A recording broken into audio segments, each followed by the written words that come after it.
Seri 11 Bukek Xiansu. Suling Emas Naga Siluman. Cerita, Ho Ping Hu. Audiobook, novel silat. Bab 38. Mereka melihat Chu Pek In berjalan seorang diri dengan sikap gembira sekali. Keluarga Naga Sakti Gurun Pasir tentu saja dengan sekali pandang sudah tahu bahwa pemuda yang berjalan seorang diri itu adalah seorang gadis. Mereka lalu membayangi dengan hati-hati. Mereka melihat bahwa darah yang berpakaian pria itu menuju ke tepi sebuah jurang yang amat lebar dan amat dalam, jurang yang pernah mereka datangi.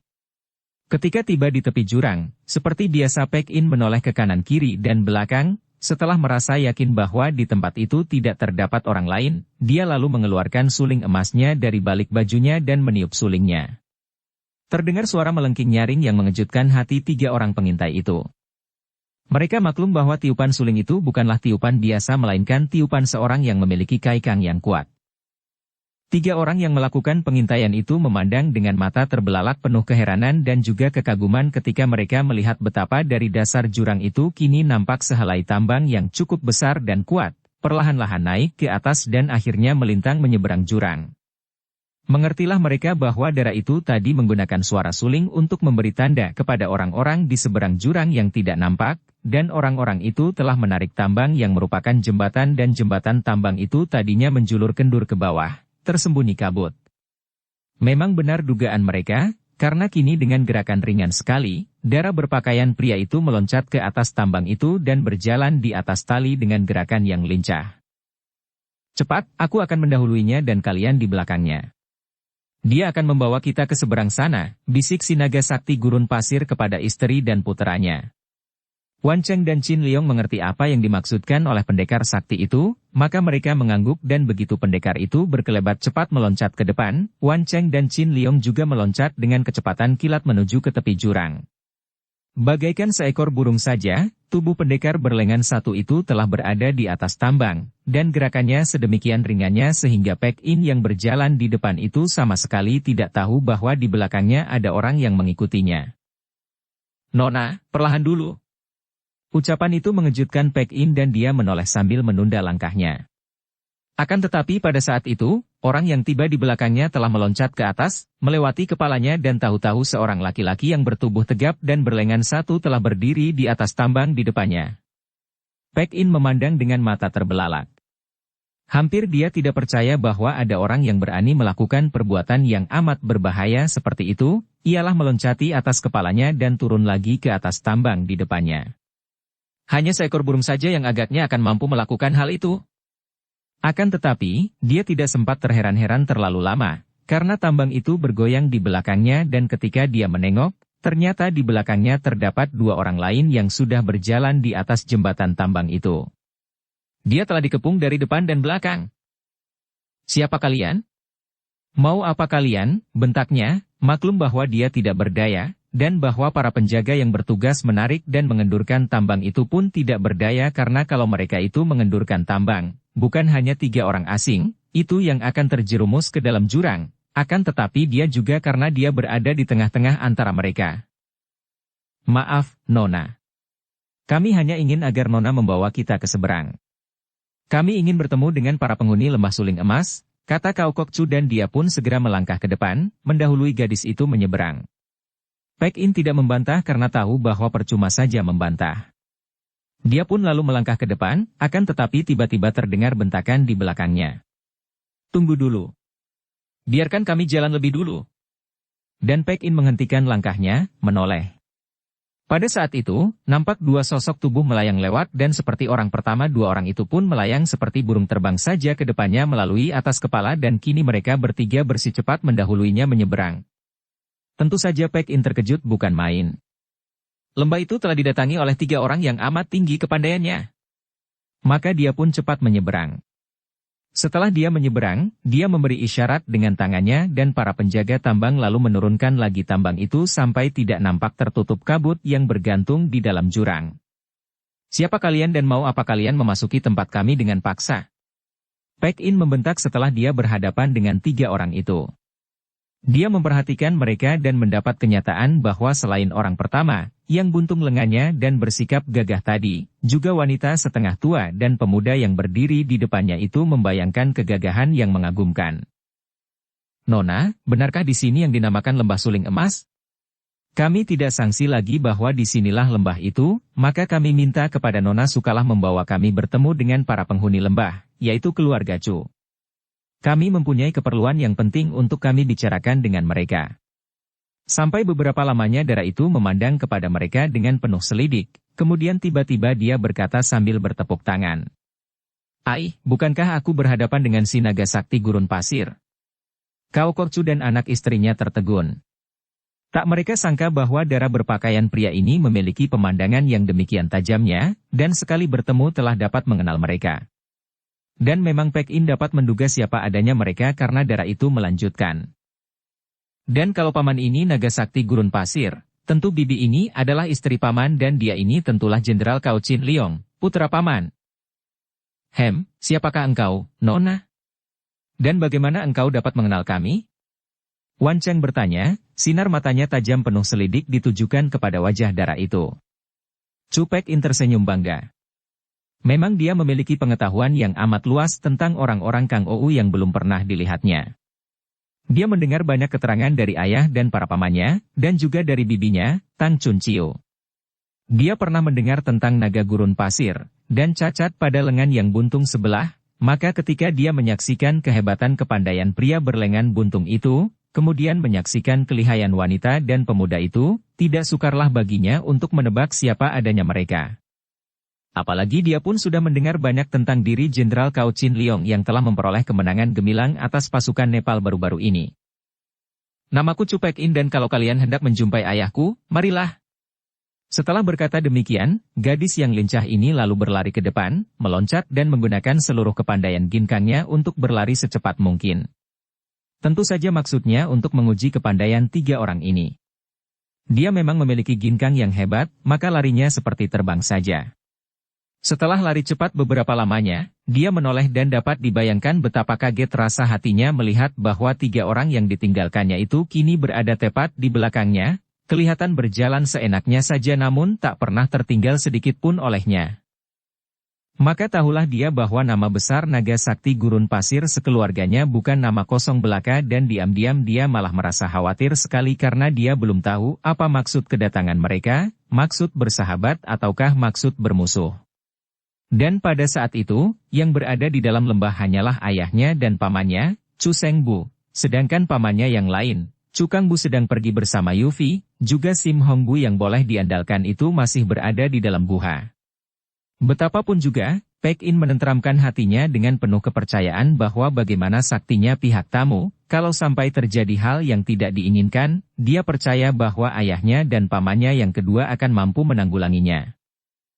Lembah ini memang telah dilengkapi dengan alat-alat rahasia sehingga ketika Pek In membawa tiga orang tamunya itu sampai ke depan rumah besar keluarga Chu, maka dua orang gagah itu, Chu Han Bu dan Chu Seng Bu, telah berada di situ menanti kedatangan mereka.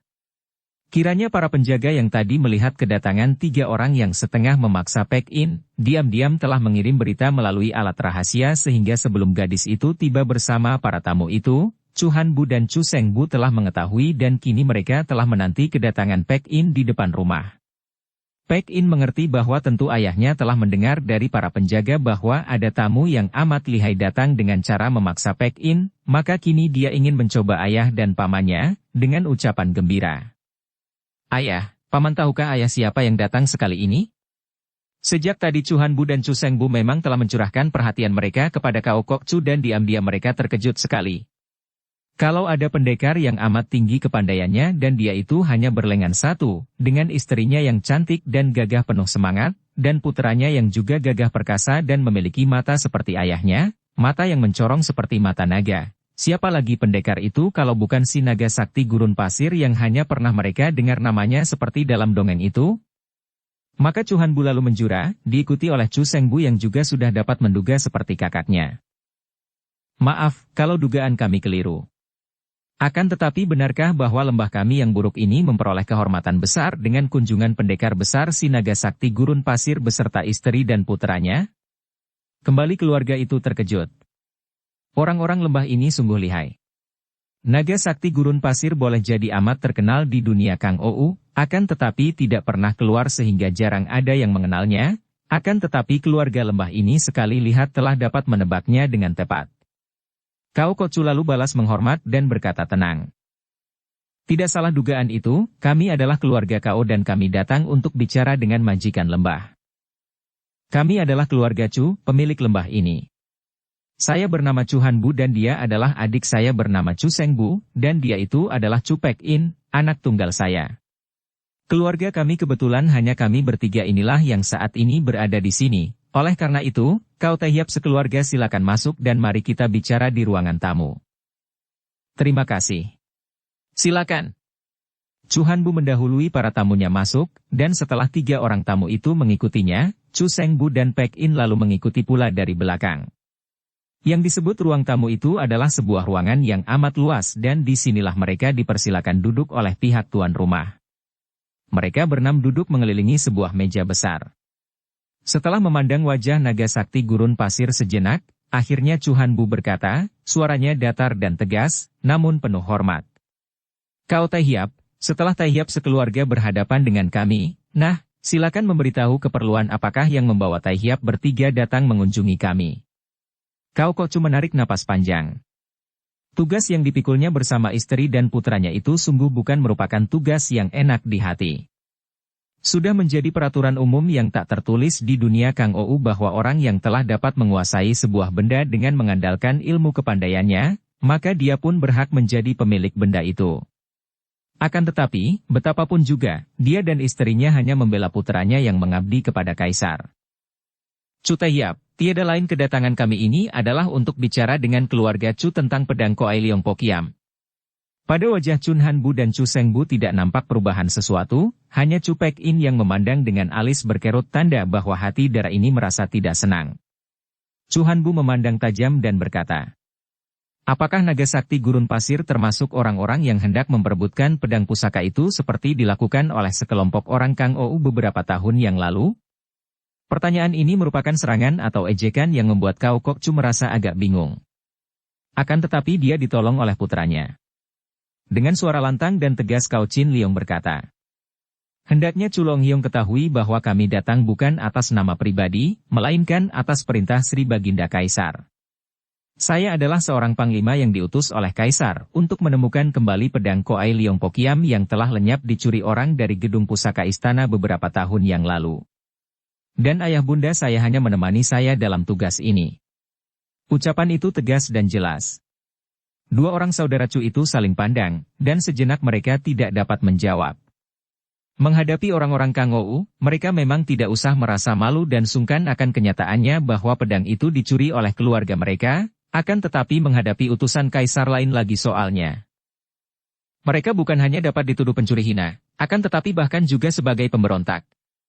Kalau jenderal muda ini datang bersama pasukan besar, tentu mereka tidak dapat melawan dan terpaksa melarikan diri. Akan tetapi jenderal muda itu datang tanpa pasukan, hanya ditemani ayah bundanya. Hal ini berarti bahwa mereka datang sebagai orang-orang gagah yang mengandalkan kepandaian sendiri, walaupun sebagai orang-orang gagah yang mengandalkan kepandaian sendiri, walaupun sebagai utusan kaisar. Dari kedatangan orang gagah yang hendak merampas kembali pedang pusaka harus dihadapi dengan kegagahan pula, dengan kepandaian.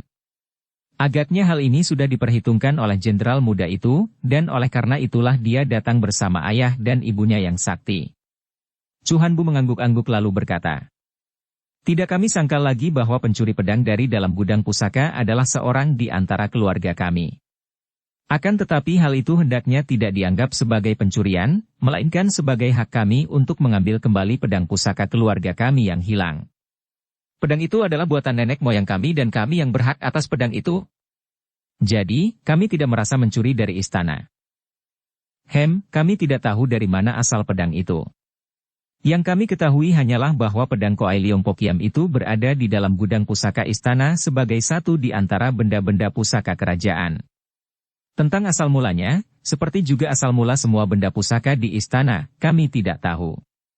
Kenyataannya adalah bahwa pedang itu dicuri dari dalam gudang pusaka, dan untuk itulah kami datang, sebagai utusan kaisar untuk mengambil kembali pedang itu. Kami harap keluarga Chu sadar akan hal ini dan suka mengembalikan pedang itu kepada kami, agar memudahkan tugas kami sebagai utusan kaisar. Jelaslah bahwa Qin Liang selalu mempergunakan nama kaisar sebagai kesan bahwa dia sama sekali tidak berniat mencampuri urusan pedang pusaka dan hanya bertindak sebagai utusan, bukan mencampuri permusuhan atas nama pribadi. Dan ayahnya setuju dengan sikap putranya, walaupun ibunya, Wan Cheng, bersungut-sungut dan menganggap putranya itu terlalu merendahkan diri. Pedang itu kini tidak ada pada kami lagi, kata Chu Hanbu dengan suara tenang. Qin Liang memandang tajam penuh selidik dan penghuni lembah itu harus mengakui bahwa sinar mata pemuda itu membuat bulu tengkuknya meremang karena sepasang mata itu amat tajam dan mencorong. Chu Long Hiong, banyak tokoh Kangou menjadi saksi bahwa keluarga Chu mendapatkan pedang itu dari Yeti dan bahwa pencurinya dari istana adalah Cui Beng Xianli yang menjadi keluarga di sini. Kalau pedang itu kini tidak ada pada keluarga Chu, lalu berada di mana? Chu Hanbu bangkit berdiri, alisnya berkerut. Orang muda, engkau terlalu mendesak. Qin Liang juga bangkit berdiri, sikapnya gagah. Long Hiong, saya adalah utusan kaisar. Harap engkau orang tua tidak menyembunyikan di mana pedang itu kini. Kalau aku tidak mau memberitahu, kami akan menganggap bahwa engkau yang menyembunyikan pedang itu.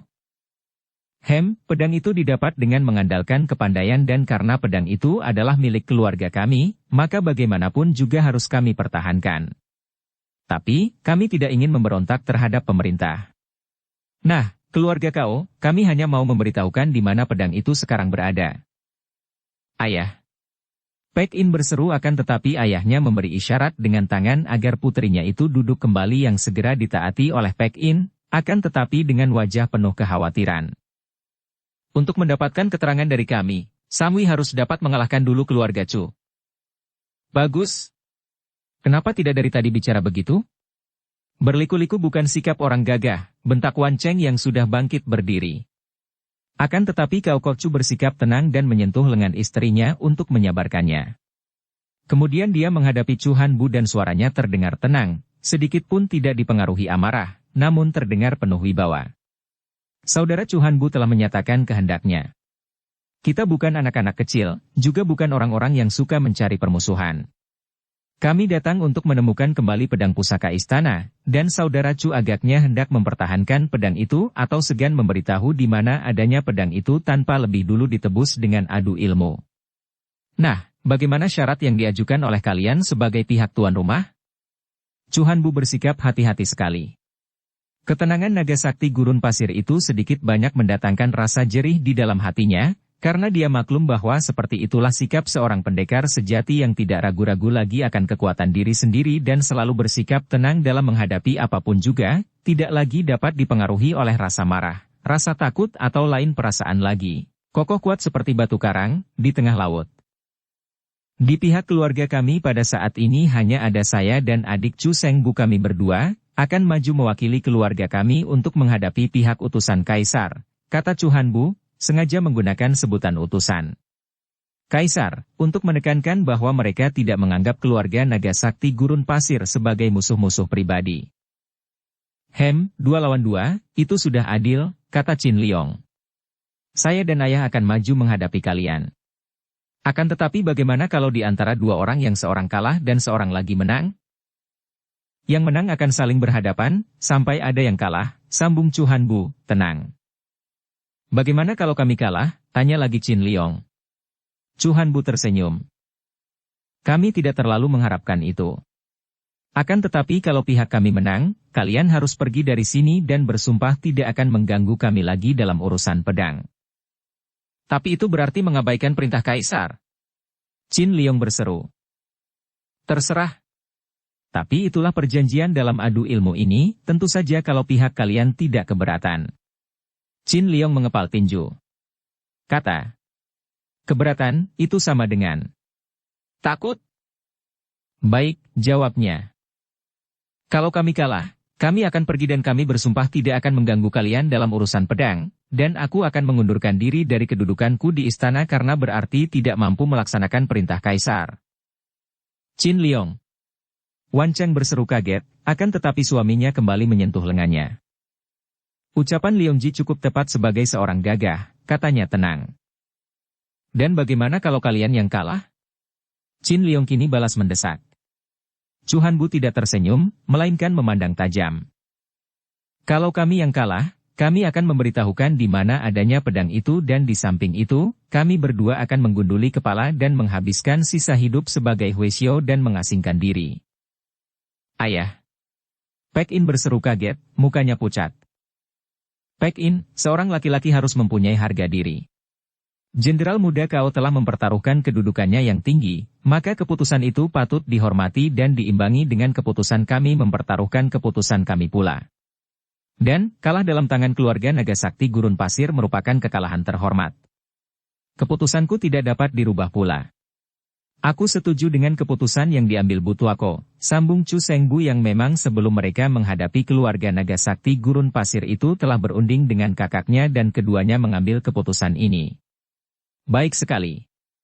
Nah, kita boleh mulai, kata Cao Kok Chu dengan tenang dan dia pun bangkit berdiri, siap untuk bertanding. Akan tetapi Qin Liong sudah maju ke depan ayahnya. Tidak, ayah. Biarkan aku maju lebih dulu. Melihat ini, Cao Kok Chu tersenyum dan duduk kembali. Dia percaya penuh kepada putranya yang telah mewarisi sebagian besar dari ilmu-ilmunya dan dia tahu bahwa biarpun masih muda, namun Qin Liong bukan orang yang sembrono, bahkan sudah banyak pengalamannya dalam menghadapi lawan yang pandai ketika menjalankan tugas-tugas sebagai seorang panglima perang. Cao Qin Liong sudah melangkah maju ke tengah ruangan di mana telah menanti Chu Sengbu yang maju lebih dulu mewakili keluarga Chu. Chu Sengbu berdiri tegak dan menatap calon lawannya itu dengan penuh perhatian. Pemuda itu masih muda sekali, paling banyak 19 tahun atau 20 tahun usianya, dia berpikir. Biarpun pemuda itu putra tunggal Naga Sakti Gurun Pasir, akan tetapi dalam usia semuda itu, mana mungkin memiliki ilmu kepandaian yang sangat tinggi? Rasanya mustahil kalau dia sampai kalah oleh seorang yang baru saja dewasa. Akan tetapi dia tidak berani memandang rendah. Sim Hongbu, muridnya dan murid kakaknya juga sebaya dengan pemuda ini, dan dia tahu bahwa tingkat kepandaian Sim Hongbu akan melampaui dia kalau pemuda itu sudah dapat menguasai Koat Liong Kiam Sut secara sempurna. Chu Sengbu berjuluk Buengxian, dewa tanpa bayangan. Julukan ini saja sudah menunjukkan bahwa dia tentu seorang ahli ginkang yang hebat, sehingga saking cepatnya dia bergerak, saking ringan tubuhnya, maka dia mendapat julukan itu, karena seolah-olah dia dapat berkelebat tanpa nampak bayangannya saking cepatnya. Oleh karena itu, dia menanti datangnya Qin Liong tanpa mencabut pedangnya, karena dia percaya bahwa dengan kecepatan gerakannya, dia akan mampu mengalahkan pemuda itu. Kini mereka sudah berdiri, saling berhadapan dengan sinar mata saling pandang, saling menilai dan menyelidik. Kau Goan Sui, kau majulah. Chu Sengbu menantang. Engkau adalah tamu, maka silakan mulai lebih dahulu. Qin Liong tersenyum. Dia tahu bahwa dalam ilmu silat yang sudah tinggi tingkatnya, siapa maju menyerang lebih dulu berada di pihak yang lebih lemah. Chu Long Hiong, pihakmulah yang menantang, maka silakan mulai lebih dulu, aku menanti, katanya. Pemuda ini cukup tenang, sikap yang mengkhawatirkan dan berbahaya. Dia pun tidak mau membuang waktu lagi, diam-diam dia mengerahkan semua tenaganya dan berseru nyaring. Jaga seranganku. Belum juga habis ucapan itu keluar dari mulutnya, tubuhnya telah melesat ke depan dengan kecepatan yang mengejutkan dan tahu-tahu tangan kanannya yang membentuk paruh Garuda yang runcing melengkung itu telah mematuk ke arah leher Qin Liong. Kecepatan itu amat mengejutkan, dan tenaga yang terkandung dalam serangan itu pun dahsyat bukan main. Akan tetapi Qin Liong memiliki ketenangan ayahnya dan ketabahan ibunya. Dia menghadapi serangan dahsyat itu dengan mata tanpa berkedip dan cepat namun tenang sekali dia sudah menggeser kaki ke kiri, mengelak dan mencari lubang pada lawan. Akan tetapi, sungguh hebat lawannya itu karena begitu melihat serangannya gagal, tanpa memberi kesempatan kepada lawan untuk membalas serangan, Chu Sengbu sudah merubah serangannya, kini dari samping dia menubruk lagi, tangan kiri mencengkeram ke arah ubun-ubun kepala, sedangkan tangan kanan tetap merupakan paruh Garuda menotok ke arah pusar. Gerakannya mirip dengan seekor burung Garuda yang mencakar dan mematuk, akan tetapi berbeda dengan ilmu silat Garuda yang lalim, terutama sekali gerakan kakinya yang berbeda, sedangkan tubuhnya meliuk seperti tubuh ular atau seperti leher bangau. Dan yang amat berbahaya adalah kecepatannya itulah. Dari serangan gagal tadi dia dapat melanjutkan serangan ke samping. Ini menunjukkan bahwa orang itu selain ahli ginkang juga sudah menguasai setiap gerakannya dengan sempurna. Namun Qin Liong tidak mau didesak.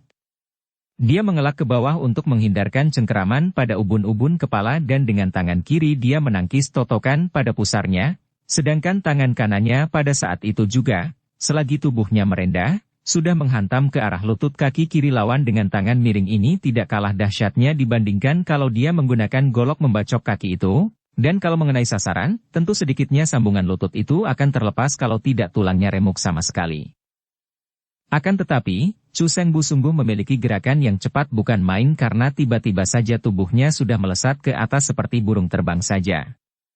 Akan tetapi sungguh tidak diduganya bahwa pemuda itu pun memiliki kecepatan yang hebat karena melihat lawannya mencelat ke atas, Qin Liong juga meloncat mengejar dan mengirim pukulan dengan dahsyat dengan tangan terbuka. Pada saat itu, Chu Sengbu juga menyambut lawan dengan tendangan tumit kakinya. Tak dapat dihindarkan lagi, tangan dan kaki itu saling bertemu selagi tubuh mereka masih di udara. Des! Keduanya terpental dan keduanya dapat turun ke atas lantai dengan baiknya. Dan masing-masing merasakan getaran yang cukup hebat akibat benturan itu. Hei! Chu Sengbu sudah menyerang lagi, gerakannya indah, tangan kirinya terbuka melingkar ke depan merupakan serangan gertakan, akan tetapi yang sungguh-sungguh menyerang adalah tangan kanannya yang mencuat dari bawah lengan kiri itu dan langsung menghantam ke arah dada lawan dari bawah dengan kecepatan luar biasa dan tenaga dahsyat. Itulah jurus yang disebut Hioti Hoan Hua, mencari bunga di bawah daun. Qin Liong maklum bahwa jurus itu mempunyai banyak sekali perubahan, maka dia pun mengelak dengan menggeser kaki kiri ke belakang. Benar saja dugaannya, lawannya telah merubah gerakan, tubuhnya merendah dan dari bawah kedua tangan itu menyambar bergantian ke atas, menyerang pusar dan perut, kemudian disambung dengan tendangan sambil bangkit berdiri, tendangan yang amat kuat mengarah dagunya. Itulah jurus Haiti Lao Goat, menyelam laut mencari bulan. Qin Liong lalu menangkis sambil berloncatan dan selanjutnya dia pun membalas dengan jurus-jurus dari ilmu silat Sin Leong Chiang Hoat, ilmu silat istimewa dari ayahnya.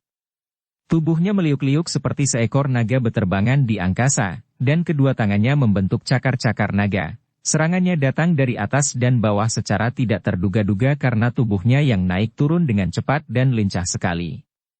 Melihat betapa pemuda itu menguasai kelincahan seperti dia, Chu Sengbu menjadi penasaran dan ketika dia melihat pemuda itu memukulnya dengan lengan kanan membuat gerakan melengkung dari samping mengarah pelipisnya, dia pun mengerahkan tangannya dan menangkis sambil membentak keras. Duh! Dua lengan bertemu dan keduanya telah mengerahkan sinkang masing-masing. Kuda-kuda kaki Qin Liong tergeser dan dia mundur 2 langkah, akan tetapi tubuh Chu Sengbu terhuyung-huyung. Dari kenyataan ini saja terbukti bahwa dalam hal tenaga, ternyata Chu Sengbu masih kalah setingkat. Akan tetapi, Chu Sengbu masih penasaran dan berkali-kali mereka saling tangkis, tidak mengelak lagi, menggunakan kekerasan. Terdengar suara dak-duk, menggetarkan kalau lengan mereka saling bertemu dan berkali-kali tubuh mereka tergetar dan terdorong atau terhuyung. Perkelahian itu telah berlangsung sampai 100 jurus dan belum juga ada yang kalah atau menang, sungguh pun sudah beberapa kali Chu Sengbu nampak terhuyung dan beberapa kali dia menyeringai seperti menahan sakit. Memang dalam benturan-benturan tenaga sinkang, dia kalah kuat dan dia mengalami guncangan hebat yang ditahan-tahannya. Sayang bahwa keluarga Chu biasanya memandang diri sendiri terlalu tinggi, dan sikap seperti ini menimbulkan sifat tidak mau kalah atau sukar menerima kenyataan bahwa dirinya kalah kuat.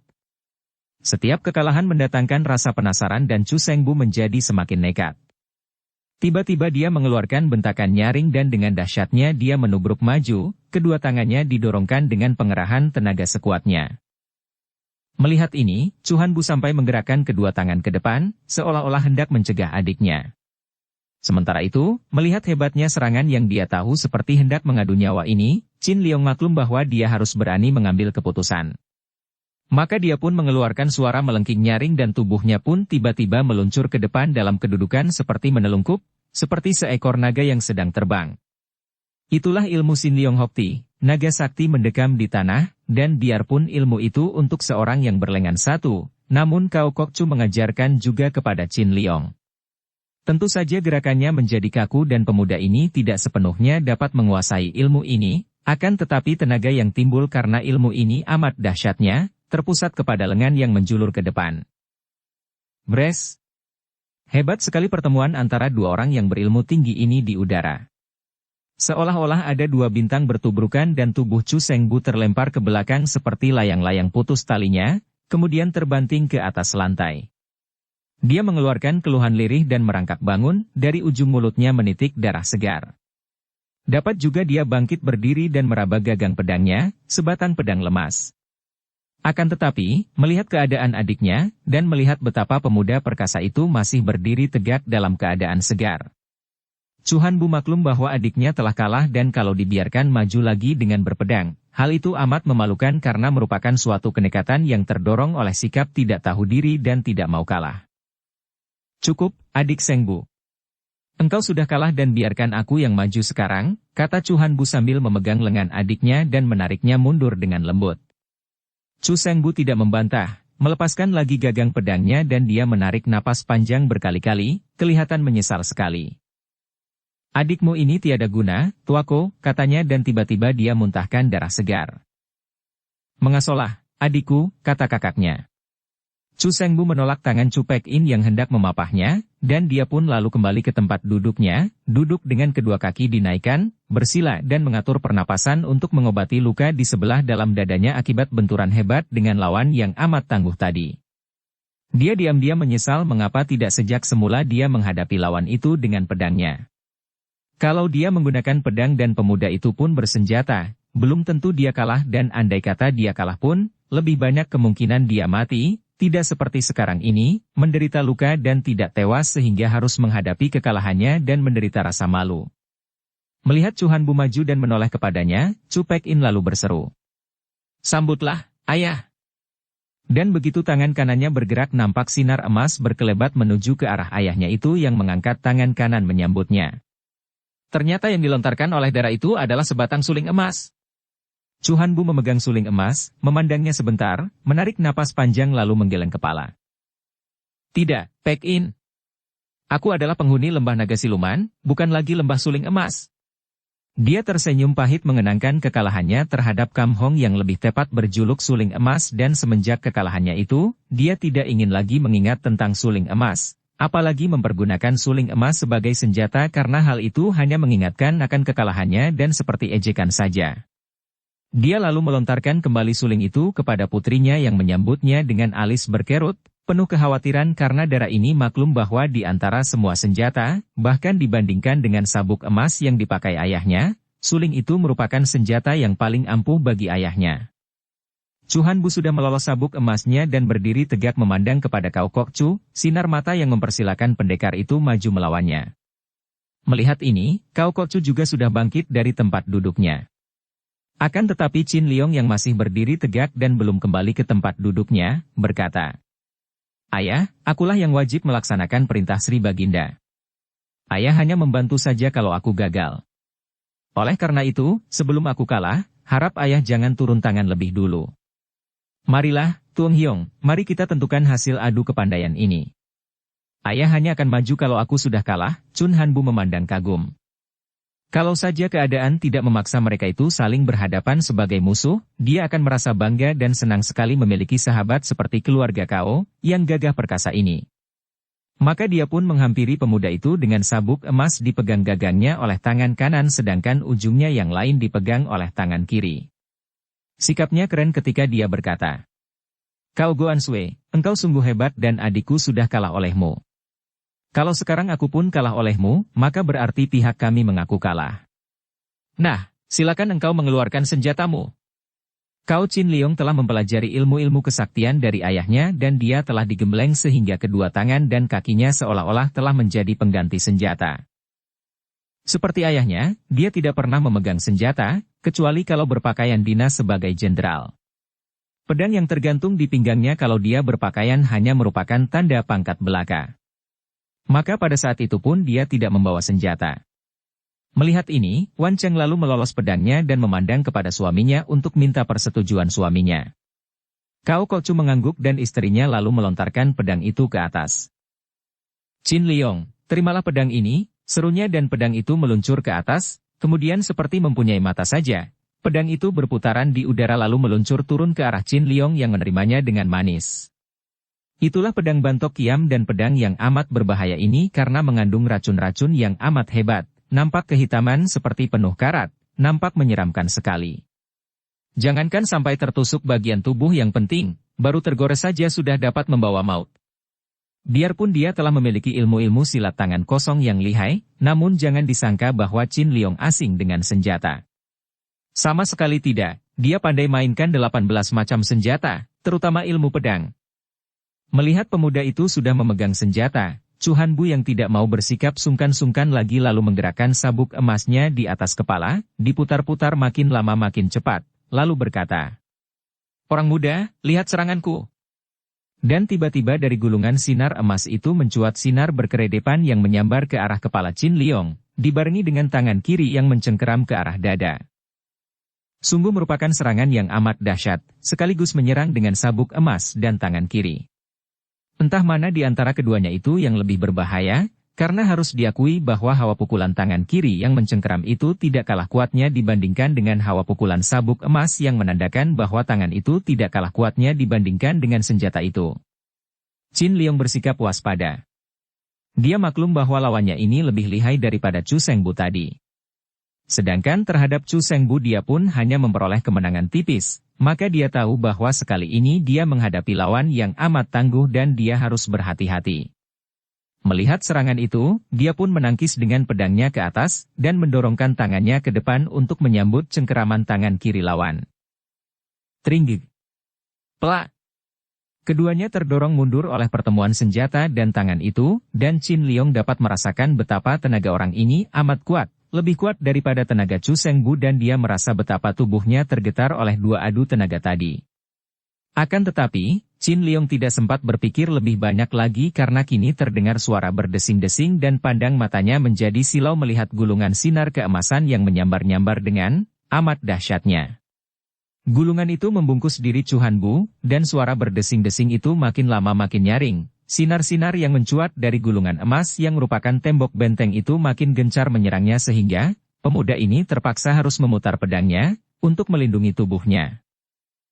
Dia merasakan desakan yang amat kuat dari gulungan sinar keemasan itu dan setiap kali pedangnya menangkis, terdengar suara nyaring dan dia merasa telapak tangannya perih sekali. Memang hebat sekali ilmu kepandaian Chu Hanbu itu. Untuk selama kurang lebih 30 jurus sabuk emasnya merupakan gulungan sinar yang menghujankan serangan kepada Qin Liong, membuat pemuda itu sibuk sekali menangkis dan hampir tidak ada kesempatan untuk membalas serangan lawan. Kemudian secara tiba-tiba gulungan sinar keemasan itu lenyap dan kini Chu Hanbu melakukan serangan satu-satu dengan gerakan lambat. Akan tetapi, setiap kali sabuk emas itu menyambar terdengar suara angin dahsyat menghembus dan begitu Qin Liong menangkisnya, pemuda ini berseru kaget karena tenaga yang terbawa oleh sabuk itu sedemikian kuatnya sehingga kuda-kuda kakinya tergeser dan hampir dia terhuyung, dan selain tenaga yang amat kuat ini, juga dia merasa betapa ada hawa panas menjalar ke seluruh lengannya. Tahulah dia bahwa lawannya kini benar-benar telah mengerahkan seluruh tenaga simpanannya. Dia pun berusaha untuk balas menyerang, bahkan kini dia berusaha sedapat mungkin untuk menghindarkan pertemuan senjata secara langsung karena dia maklum bahwa tenaga sinkangnya masih kalah kuat dibandingkan dengan orang ini. Akan tetapi, gerakan Chu Hanbu yang lambat itu ternyata amat aneh dan di sekitar tubuhnya seolah-olah ada gulungan tenaga yang tidak nampak sehingga setiap kali pedang Bantok Kiam di tangan Qin Liong balas menyerang, ujung pedang itu menyeleweng seperti ditangkis oleh hawa yang amat kuat. Sementara itu, sabuk emas setiap kali menyerang, tidak dapat dielakkan lagi karena biarpun gerakan sabuk itu lambat, namun seolah-olah dapat mengikuti kemanapun Qin Liong mengelak. Oleh karena ini, pemuda itu terpaksa menangkis dan menangkis lagi dan makin lama tangkisannya menjadi semakin lemah karena memang berat rasanya menangkis sabuk itu sehingga lewat beberapa lama kemudian, setiap kali menangkis dia tentu terhuyung ke belakang. Patut diketahui bahwa ketika dia melawan Chu Sengbu tadi, keadaannya dengan lawan itu seimbang, sehingga Qin Liong terpaksa harus mengerahkan seluruh tenaganya. Oleh karena itu, setelah kini dia berhadapan dengan Chu Hanbu, yang memiliki kepandaian lebih tinggi dan juga tenaga lebih kuat dibandingkan dengan adiknya, tentu saja Qin Liong menjadi lelah dan semakin lama tenaganya menjadi semakin lemah. Betapapun juga, dengan Bantok Kiam di tangannya, Pedang yang juga ditakuti oleh Chu Hanbu yang mengenal pedang beracun yang amat berbahaya, dia masih mampu bertahan sampai 100 jurus, dia belum juga kalah, walaupun sudah berkali-kali dia terhuyung ke belakang. Tentu saja Wan Cheng memandang dengan penuh khawatir, alisnya berkerut dan beberapa kali dia mengepal tinju tangannya. Hanya Cao Kok Chu yang masih tetap tenang saja karena biarpun dia juga maklum bahwa putranya itu akan kalah, namun dia percaya bahwa Qin Liong mampu menjaga diri sehingga tidak sampai terancam keselamatannya. Chu Hanbu memang telah mengeluarkan semua kepandaiannya. Baginya, perkelahian itu adalah soal hidup atau mati, karena kalau dia kalah, biarpun andai kata dia masih hidup, namun dia dan adiknya seperti telah mati saja, akan mengundurkan diri dan menjadi pendeta dengan mencukur gundul kepala mereka. Inilah sebabnya dia menyerang dengan ganas tanpa mempedulikan lagi apakah serangannya akan menewaskan lawannya. Melihat betapa lawannya makin kuat dan makin ganas, tiba-tiba Qin Liong mengeluarkan pekik melengking nyaring dan tubuhnya sudah meluncur ke depan, dia sudah mengeluarkan ilmu Sin Liong Hokti dengan menggunakan pedang Bantok Kiam. Tubuhnya meluncur ke depan, disambung oleh pedangnya, menerjang ke arah lawan dengan kekuatan yang amat dahsyat. Melihat ini Chu Hanbu terkejut. Dia maklum bahwa ilmu ini luar biasa sekali dan tadi adiknya juga kalah oleh ilmu ini. Maka dia pun meloncat ke depan menyambut, sambil memutar sabuk emasnya. Terang! Plak! Kini nampak pedang Qin Liong terlempar ke atas dan pemuda itu sendiri terguling. Akan tetapi dia sudah dapat meloncat lagi ke atas dan menyambar pedangnya, siap untuk menyerang lagi. Pada saat itu, Cao Kok Chu mencelat ke depan dari atas kursinya. Cukup, Qin Liong. Engkau telah kalah, katanya, dan pemuda itu pun tidak membantah karena harus diakuinya bahwa dia telah kehilangan pedang tadi, dan juga pundaknya telah beradu dengan ujung sabuk emas dan biarpun tulang pundaknya tidak patah, namun lengan kirinya itu menjadi setengah lumpuh dan kalau digerakkan menjadi nyeri sekali pada pundaknya. Jelaslah bahwa kalau dia maju melawan lagi sama artinya dengan membunuh diri, maka dia pun menjura ke arah Chu Hanbu dan kembali ke tempat duduknya, disambut oleh ibunya yang segera memeriksa pundaknya. Pundak itu matang biru. Wan Cheng cepat mengeluarkan koyok hitam, melumerkan koyok itu dengan hawa panas dari telapak tangannya dan menempelkan koyok itu di pundak putranya, dan menyuruh putranya menelan 2 butir pel hitam. Kemudian keduanya duduk menonton pertandingan antara Cao Kok Chu dan Chu Hanbu dengan penuh perhatian setelah Wan Cheng menyimpan kembali pedang Bantok Kiam. Sementara itu, tadi Cao Kok Chu telah menghadapi Chu Hanbu dan berkata, "Saudara Chu, kini keadaan kita satu-satu. Marilah kita menentukan siapa yang akan keluar sebagai pemenang. Silakan kau mengeluarkan senjata, Cao Taihiap," kata Chu Hanbu dengan sikap masih menghormat. "Aku tidak pernah mempergunakan senjata. Majulah, tantang naga sakti gurun pasir." Chu Hanbu percaya akan kata-kata ini dan tidak menganggap pendekar itu memandang rendah kepadanya. Maka dia pun tidak sungkan-sungkan lagi dan sudah memutar sabuk emasnya dan menyerang dengan gerakannya yang lambat namun mantap dan amat kuat itu. Tadi ketika Chu Hanbu bertanding melawan Qin Liong, Cao Kok Chu sudah menyaksikan gerakan-gerakannya dan sebagai seorang ahli silat tinggi yang sudah matang, sekali lihat saja dia sudah tahu akan sifat-sifat ilmu silat lawan ini. Memang harus diakuinya bahwa jarang dia melihat orang memiliki ilmu silat sehebat keluarga Chu ini. Ilmu silat mereka adalah ilmu silat asli, ilmu silat keluarga yang telah dilatih secara sempurna sekali dan pada waktu itu, kiranya jarang menjumpai orang-orang dengan ilmu setinggi yang dimiliki keluarga Chu ini. Karena dia sudah tahu akan sifat ilmu silat lawan, maka kini dia tahu bagaimana harus menghadapinya. Tadi dia memperhatikan gerakan Chu Hanbu. Orang ini ketika menghadapi Qin Liong, kadang-kadang mempergunakan kecepatan yang luar biasa selama beberapa puluh jurus, menghujankan serangan tidak memberi kesempatan kepada lawan untuk balas menyerang, kemudian dia mengubah gerakannya menjadi lambat-lambat sekali. Akan tetapi Cao Kok Chu maklum bahwa justru kalau bergerak lambat-lambat inilah maka orang ini amat berbahaya karena di sini letak seluruh kekuatannya. Kalau Chu Hanbu bergerak perlahan-lahan dan lambat-lambat itu maka dia amat kuat dan seolah-olah tubuhnya dikelilingi oleh benteng yang tidak nampak dan kekuatan dalam yang dahsyat. Oleh karena itu, ketika Chu Hanbu mulai menyerang dengan gerakan lambat-lambat itu, Cao Kok Chu tidak mau membalas serangan, bahkan dia hanya mengelak saja selalu menanti lawan menyerang untuk dielakkan dengan amat mudah tentunya, karena memang serangan-serangan Chu Hanbu itu biarpun amat mantap dan kuat, namun lambat-lambat datangnya.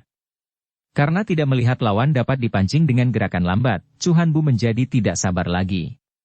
Dia mengeluarkan suara lengkingan tinggi yang menggetarkan jantung karena dia telah mengerahkan hikangnya yang dihimpun ketika dia berlatih suling. Dia mulai menyerang dengan cepat. Diam-diam Cao Kok Chu merasa girang.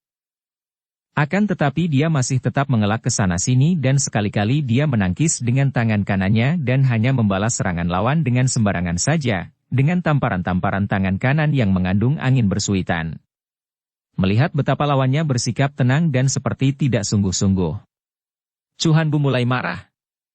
Dia mulai mengira bahwa si naga sakti gurun pasir ini memandang ringan kepadanya.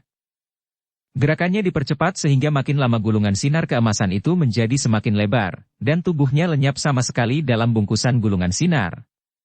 Cao Kok Chu menanti sampai gerakan itu tiba pada kecepatan puncak, kemudian tiba-tiba dia membentak dan tubuhnya sudah meluncur ke depan, seperti sebatang anak panah, atau seperti seekor naga terbang, menyerang ke depan, lengan baju kirinya yang kosong, itu bergerak-gerak dan seperti hidup. Melihat ini, Chu Hanbu cepat menusukkan sabuk emasnya. Akan tetapi sabuk itu dapat ditangkap dan dilibat oleh lengan baju kiri itu yang hidup seperti seekor ular yang membelit, tidak mungkin dapat ditarik kembali dan otomatis gerakan sabuk itu pun terhenti. Chu Hanbu terkejut dan menjadi nekat, menghantamkan tangan kirinya. Akan tetapi inilah kekeliruannya, karena pada saat itu naga sakti gurun pasir sedang mempergunakan ilmu Sin Leong Hokti dan kekuatan mujizat memasuki tubuhnya, maka begitu pendekar ini menangkis dengan tangan kanannya, dua tangan bertemu di udara dan akibatnya, tubuh Chu Hanbu terlempar sampai beberapa meter jauhnya dan sabuk emas itu patah menjadi dua, yang sepotong masih dipegang dan yang sepotong lagi berada dalam libatan lengan baju naga sakti gurun pasir. Chen Hanbu bangkit berdiri, mukanya pucat sekali, napasnya terengah-engah dan jelaslah bahwa dia menderita luka dalam yang hebat. Sejenak dia terbelalak memandang kepada Cao Nok Chu, kemudian mengerahkan tangannya hendak memukulkan sepotong sabuk emas itu ke arah kepalanya sendiri. Wut! Trang! Sepotong sabuk emas itu terpental dan terlepas dari pegangan, disambar potongan sabuk emas yang meluncur dari lengan baju Cao Kok Chu yang menyambitkannya ketika melihat bekas lawan itu hendak membunuh diri. Bersambung ke bab 39. Dukung kami dengan subscribe, follow, like, komen dan share. Terima kasih.